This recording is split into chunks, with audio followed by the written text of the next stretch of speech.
And now, a Market Maker Galactic keynote interview with Aaron Levie and Ray Wang. We're pleased to have Aaron Levie here, who is the co-founder and CEO of Box. You know him by his sneakers. Oh, no. What are you wearing today? I should have brought something different so I could fit in better. No. Those are perfect. It's Innovation Summit. So Aaron's been instrumental in transforming the world in terms of how people look at, I'd say, cloud computing and in the enterprise, and really looking at what's important. And so you guys are sitting at that intersection between consumerization of IT, the old world of storage and files, the new world of social, and usually how people use mobile. So what's the shift? What's changed? Why are people getting excited about this? Yeah, so I think people are getting excited because, so for those of you who don't know, that what we tried to do is we tried to kind of do what Microsoft should have done with SharePoint. And what that means is build an incredibly simple, easy to use way to share information from any device at any time. And we started the company, we've been doing this forever actually, so I think we're one of the oldest internet companies at this point. When did you start? In 2005. Yep. So we started the company with this singular vision on how do you make it easy to share information. And back in 2005, there weren't that many ways that you could share data online. There were companies like XDrive or iDrive and a couple of others that had sort of barely survived the dot-com bubble. But by the time 2005 rolled around, there weren't a lot of ways that you could do this. So we sort of identified that as a kind of strange situation where you have this ability to put all this storage, in the cloud and make that available to customers and consumers. And so that's what we did in '05. And then eventually we decided to focus the entire company and the entire business on enterprises, and that's what we do today. And now, I think the sort of confluence of mobile devices, the confluence of mobile devices with the ability to share with anyone and anywhere means that we're creating so much more information. This information needs to be available to anyone that is in and outside your business. And so platforms that help enable that, I think, are benefiting just dramatically from these changes.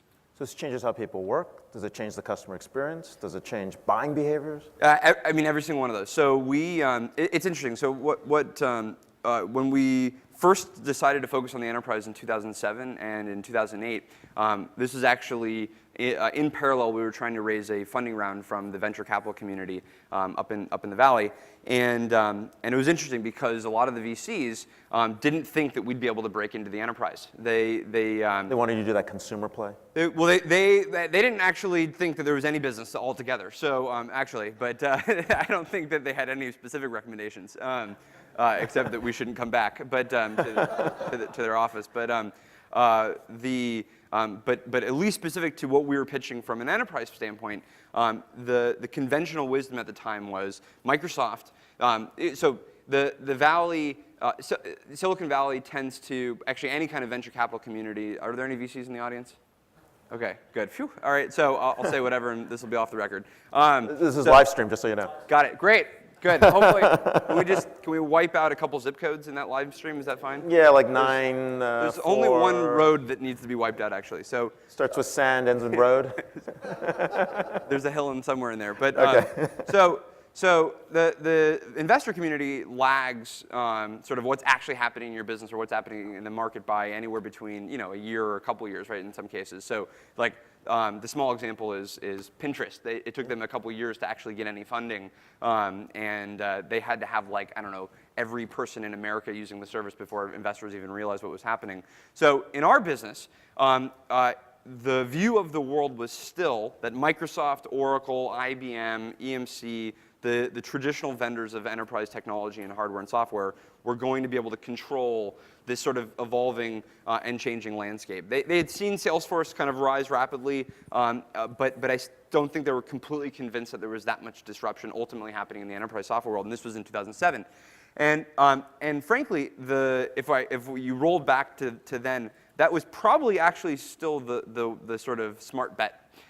Because the catalyst to our business and the catalyst, I think, to the market in general hadn't even happened yet. Certainly lowering costs and better built software because of cloud were huge advantages that we had that traditional players didn't. But the iPad, the iPhone, Android, this sort of element of mobility changing our entire IT landscape, that hadn't occurred by the time that we were kind of pitching venture capitalists, and nobody could have really predicted that that wasn't going to be owned by Microsoft. I think the idea was, in a mobile world that Microsoft owns, they'll just continue to be able to deploy their technology and sort of run your operations. And I think, as we kind of know now, that's not what happened. What happened was we now have a much more heterogeneous environment. We now need vendors that are going to be agnostic to the different platforms that people are working from, and it's startups that have responded to that kind of transition way faster than anybody else. Wow. So that's why not where Kickstarter? Was it Kickstarter wasn't around back then?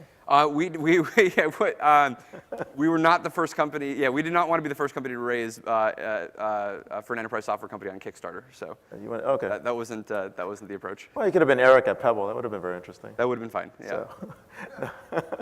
Well, how'd that end up? Oh, they did great. Oh, good. Okay. Oh, they did Great. great. Yeah, Pebble's like the biggest, most Do you raised have one? fund. It's on order. Oh, okay. But I thought the whole point was they couldn't build them or something, or is that some like? Oh, okay. Nobody has them yet. Okay. Nobody has them. Okay, nice. So, well, you guys are going through explosive growth. I mean, by all accounts, you guys are growing vastly. You moved into your new offices. You guys are picking up enterprise customers. I mean, every time past 101, I see that billboard. You know, it used to say, oh, okay, 70% of companies use Box. What is it, 92 now? Are you guys at? Yeah, we're up to 92. Fortune 500. Fortune 500, Yeah. yep. Yeah. So unfortunately, that's gonna. There's sort of a limit to how big that. You're taking the billboard down later? Well, at some point, we'll have to figure something else to say. But yeah, the growth has been, pretty. We've been very happy about the growth. I mean, I don't know if it's explosive or if it's very fast or what the right kind of qualifier is, but we sit at the center, among other companies that are out there, at again this sort of changing landscape of, if you think about how business gets done today, and this has actually, I think, always been true, but it wasn't always recognized by either the kind of IT environment that we had or the software vendors that were building the technology. The environment that in the customers that we work with, more and more, any piece of information that's being created in the business fundamentally has to be shared with somebody outside the business. It's a contractor, it's a partner, it's a vendor, it's a client, it's the design agency, it's the marketing agency, it's the law firm, it's your investment bank. So all of this information that we're creating has to be shared. And a lot of the platforms, the vast majority of the platforms that have been built up for the enterprise were meant for the information that was going to stay inside of your business and was going to stay inside the enterprise. And we quickly moved to a world where you fundamentally have to share this data with anyone and anywhere. And we're just fortunate to have a product that I think sits at the center of that shift, with a lot of other companies that are out there. So the choices are actually shrinking in the marketplace. You see Microsoft with Yammer. You guys are partnering up with Jive. You're partnering up in different places. What's happening in the landscape? Are we still going to see disruption and innovation in the same way, or are we just going through this cycle of commoditization before new innovation hits? I don't know. It's hard to say that there are specific themes of the cycles anymore. I mean, there's so much innovation and so much iteration happening at these companies that I don't think there's like some lull period where, okay, now this is just the implementation phase of the cloud. I think there's enough sort of concurrent and ongoing disruption. I mean, when you have the compounding effect of venture capital community interested in funding technologies, incredibly successful companies that are both IPOing and making their way into the enterprise, that drives and that feeds another set of forces of more and more companies get created to respond to these demands and this opportunity. So I don't think we're going to see an acceleration of new technologies that emerge, new innovations that emerge. You have everything that's happening in the consumer internet is sort of fueling this fire. So it's acting as a massive catalyst for even more of these technologies. I mean, this device alone, I don't know if I think it should be a mandate that everybody buys an iPad mini. You were trying to convince me to get one. I know. I was already trying to. I was probably just trying to sell you this one or something. But I might take it. It's an amazing device. I actually. What do you like about this better than the current iPad? So I probably the curve on my iPad 1 usage sort of petered out in about a couple months of ownership, and then I realized that in most of my meetings that I would be in, it was just too big to kind of carry around with me. It wasn't very convenient. And then anytime I was traveling, the Mac Air is just a better experience, I think, for full computing. So this one is the form factor in between those, in between your phone and in between the laptop that really makes it accessible in any kind of environment that you need to be. So like I kind of bring it. It's like my safety blanket at this point for technology. You sleep with this? Well, it's indistinguishably close to me. So it's basically sleeping with it at this point. So, but the power of it is that you have all of your apps, you have all of your data, you have all of your information. And in the case of probably everybody in this room, it's sort of disruptive because now you can compute even more in your life, and I think we probably already do it enough. But where we think it's extremely disruptive is in types of businesses and types of markets where the end user of these technologies 3 years ago didn't use any technology to do their job. So we're working with lots of customers that have field sales teams, field service workers, people in factories, people on airplanes. And in all of these cases, their business processes used to be about printing and shipping and delivering paper information or having no data at all. And so now iPads and Android tablets and all of these kinds of new devices act as these computers that now people can get to their data from. And so what's going to power that, we think, are underlying technologies that help get the right information to the right people. And that's obviously what we're very bullish on and what we're working on building. Well, the content's key. The content is key, and people can't get to it half the time, which Right. is really what you guys are solving. Right. And one of the other things that I wanted to get to was that spirit of innovation, that disruption that's happening. You're actually a standard bearer for being disruptive, especially in the enterprise. Interesting standard, but yeah, okay. So, and the question really is like, how do you inspire that? How do you get your customers to get that same kind of level of innovation, thinking about how they can disrupt their organizations?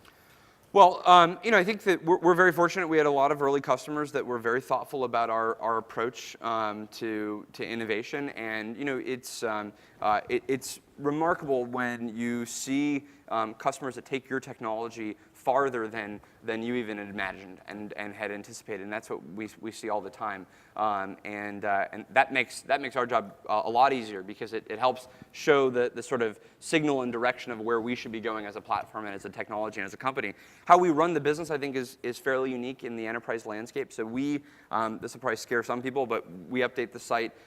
So there are some updates happening to the site every single day. There's a full push to the site every single week. And so when So your sprints are really short. we have 2-week sprints, and so it's just a train that is always moving, and people have to hop on it and launch their stuff. Massive QA and quality assurance process, but we see our competitive advantage as being able to move faster than anyone else in our category, and that means that we can update our technology and update to how our customers' businesses are operating faster than anybody else in the market, and that just means that we can create a better experience. We can make sure that experience is always ahead of the curve and as modern as possible relative to some of our competitors. Simplest example that I think illustrates this: if we push every single week, and traditionally companies, particularly those in Redmond, update every 3 years, then we're moving at 150 times the speed of our competitors that our customers are buying from. And compounding that even further is, compared to on-premise software, you tend to not even be in the cycle of the latest technology that's out there. You'll have the version from 2 years ago or 3 years ago. So we're, in some cases, able to move 300 times faster than our competition because everybody's on the exact same version of the code base, and we've updated it last week. So that is unparalleled in this space. And that allows us to, I think, stay just ahead of every curve that's going on in the space. That means if HTML5 has a new capability of letting you, this is a small example, HTML5, in the HTML5 spec, it lets you drag and drop files from your desktop to your browser.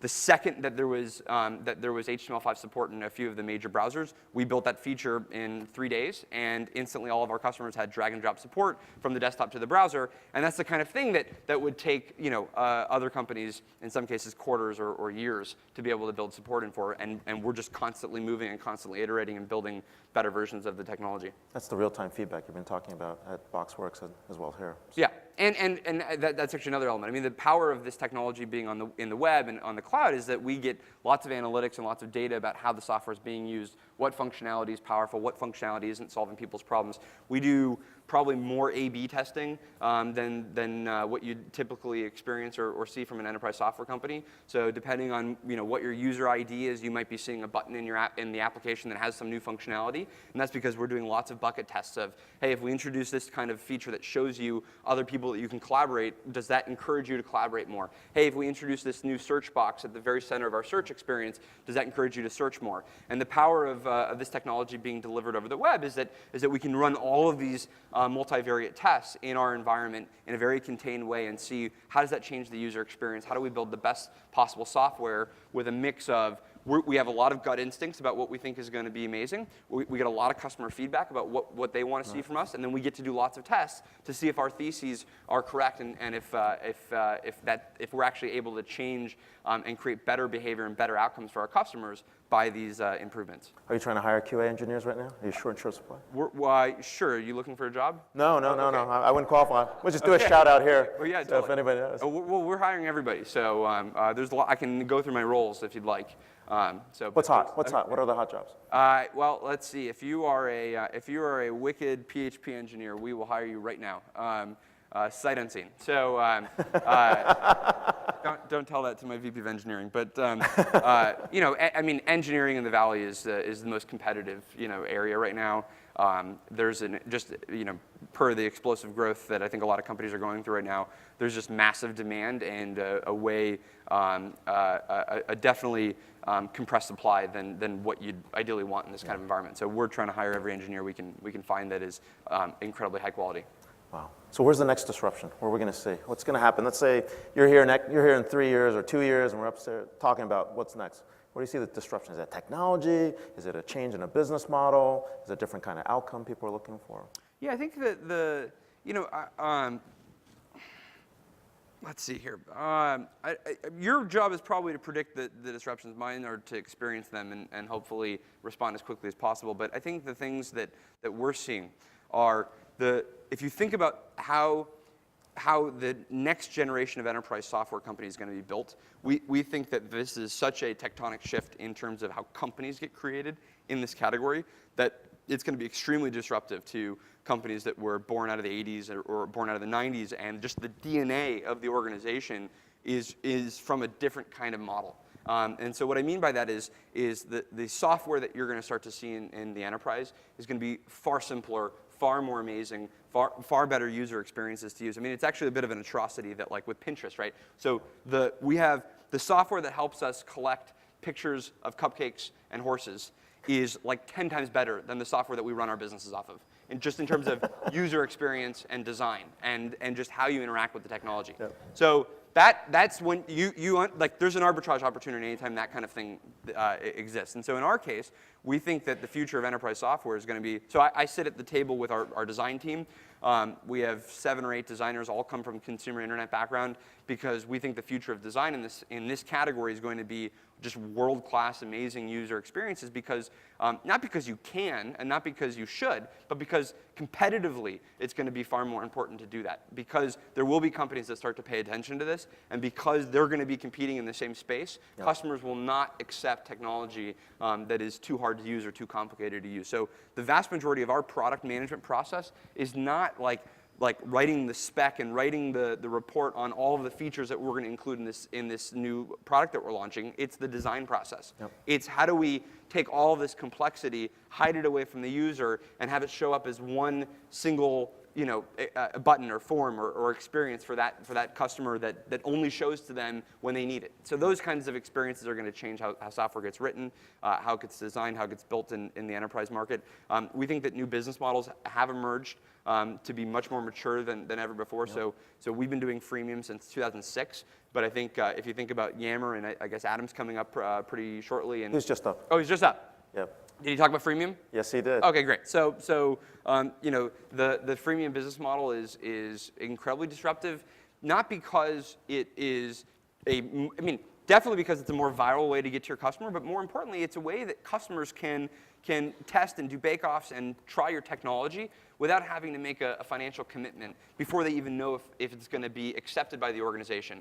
Too many times we've heard from customers that they'll spend $1 million deploying software, and it just doesn't get used by anybody in the organization. In what market is that an acceptable kind of way that you have relationships with customers? Very few industries, like, do you buy something and then find out it doesn't work and you're still burdened with the entire cost of purchasing and implementing that technology. So we think it's a much more kind of fair and much kind of more even relationship if customers can use your technology first, find out what software helps them run better, and then they build a relationship with the vendor that's doing that better. So we think freemium becomes very disruptive. And then I think the final point is I think open systems and the openness we're experiencing in the enterprise space is going to be incredibly disruptive, particularly to the Oracles and to the Microsofts of the world, because the notion that you're going to buy all of your technology from a single vendor, it's all going to be sort of magically integrated, we think is going away. We think it's moving to a world where you're going to be using best of breed players. So you'll be using Workday for your HR or ERP. You'll be using NetSuite for your ERP and financial systems. You'll be using Salesforce for your CRM. You'll be using Zendesk for your customer support. You might be using Yammer or Jive for your social. And we see a world where you have all of these horizontal components that you're going to run your business off of. And we're going to need ways of connecting the information of those systems. We're going to need ways of federating the identity of those systems.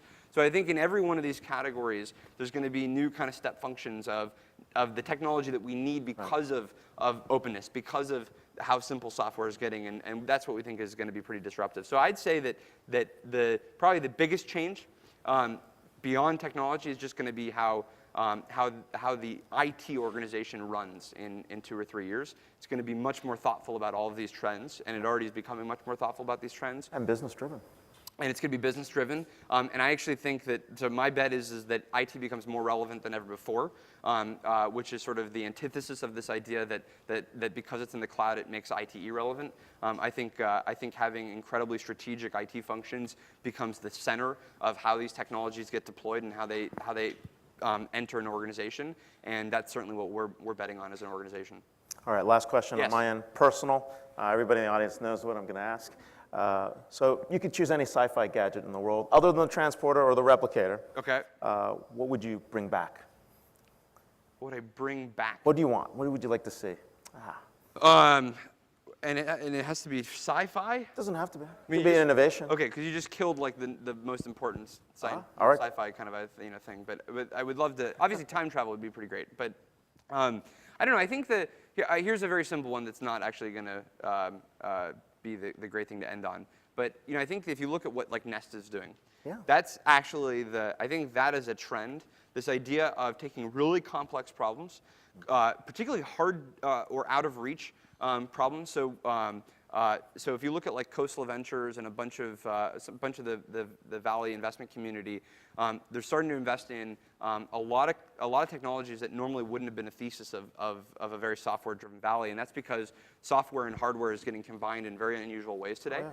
Right. Okay. So was that up or something else? No. Oh, that's Nike. Fuel pen, yeah. Oh, okay. Fine.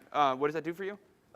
Tells me how much I shouldn't be eating. Okay. Cool. All right. So it's working really well for you then. Yes, it is. Okay, great. So they no, it's just the wording. You look great. So you really do. So there was this technology that I was just talking with somebody about, which actually will measure will show you your EKG by just putting your thumbs on this thing, and it's a $10 device, and it attaches to your iPhone.